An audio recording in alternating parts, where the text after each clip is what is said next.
Hey, it's Clay, and this will be a video chart on ticker symbol APRN. We will take a look at the 30-minute time frame. Real quick, what do I mean by 30-minute in case maybe you're new to charts?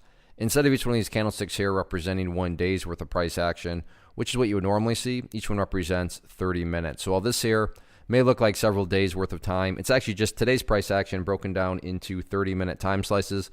I like to this time frame. I think it's a good job of telling them the quote-unquote story of the price, and then makes mapping out where levels of support and resistance a bit easier to see.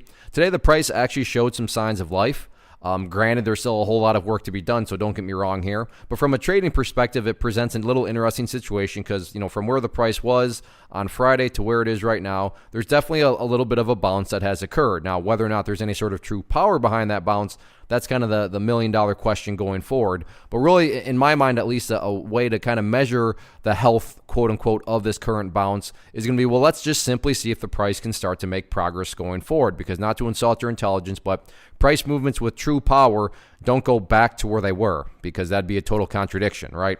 So let's just focus on more so the word progress. But the cool thing with charts is they allow you to take words and then actually quantify them, because I get it, this price needs to show progress. Well, that's a cool soundbite. That's great for me to say, but what does that actually mean? Well, like I said, in the world of charts, we can actually assign a number to that. And to me, that's at 67 cents. So progress being quantified and defined as 67. Why is 67 important? Well, if the price were to break below there, or worse yet, separate to the downside, as we've already discussed, at that point, that would literally be putting the price right back to where it started. And again, price movements that go back to where they were, that's not a sign of true strength. Whereas let's say, the price, it's okay for the price to still go down. So let's say it actually goes down again, but stays above 67 and starts to work its way back upwards. Well, now what would you have in this situation? You'd have that set of lows there.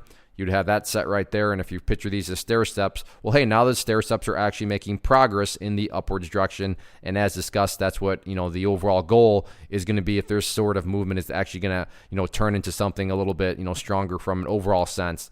As far as areas of resistance are concerned, keep an eye on that purple line there, the 50 period at simple moving average, as that'll be the next kind of key hurdle that the price will have to get through. But all in all, any way you look at it, the price did start to show some signs of strength. Now it's just a matter of, can the bulls build upon it? Can the bulls start to show progress? We will see.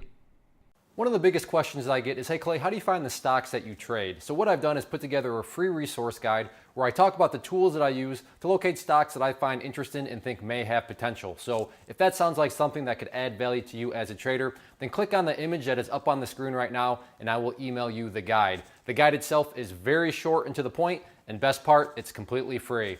Thanks for watching the video. Let me know if you have any questions.